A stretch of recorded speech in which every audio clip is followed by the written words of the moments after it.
Hello, welcome to the update. I'm Ash Gardner.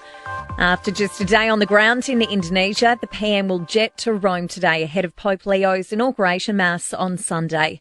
Anthony Albanese is set to hold talks with other world leaders on the sidelines. A shock development in Erin Patterson's mushroom murder trial, with a juror discharged after allegedly discussing the case with family and friends. The court heard the trial would proceed with 14 jurors.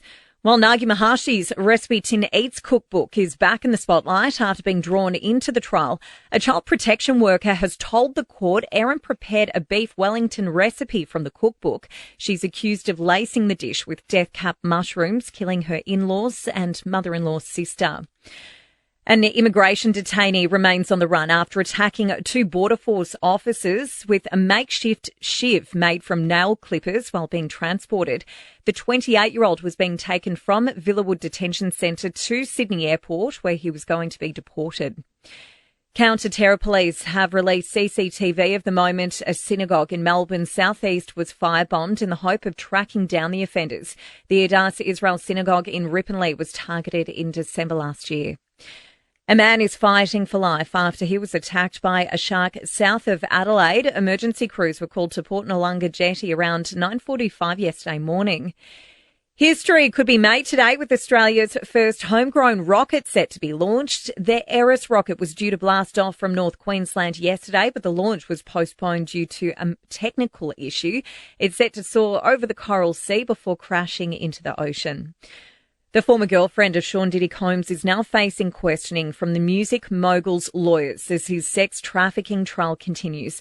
They claim Cassie Ventura was an eager participant in the so-called freak-offs. US singer Chris Brown has been arrested in the UK in connection to a bottle attack at a nightclub in 2023. The 36-year-old was arrested at a Manchester hotel. He's currently on tour. Sport and entertainment news are next. New South Wales has won the Women's State of Origin, clinching the series 2-0. The Blues claiming the victory 26-6 in Game 2. They're now chasing a State of Origin whitewash. Really, really special. As I said, super proud of all the girls. We've worked really hard for this and everyone involved to get us this moment. It took all 30 girls who, worked their bums off in that 6 week to get us here. Captain Kezzy Apps there.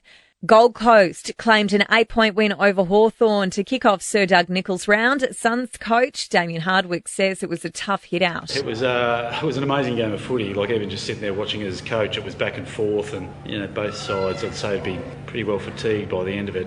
In entertainment news, Charlie XCX has dropped the video for her song Party For You 5 years after its release. Despite being released in 2020, the song has had a second wind after becoming a viral hit on TikTok. Mel Gibson has chosen Lionsgate for the studio partner on The Resurrection of the Christ, the follow-up to the 2004 film The Passion of the Christ. And Tom Cruise has hit the red carpet for the London premiere of Mission Impossible: The Final Reckoning. The film marks the 8th instalment of the action spy franchise. And that's the latest from the Nova podcast news team. We'll have another episode of The Update for you later.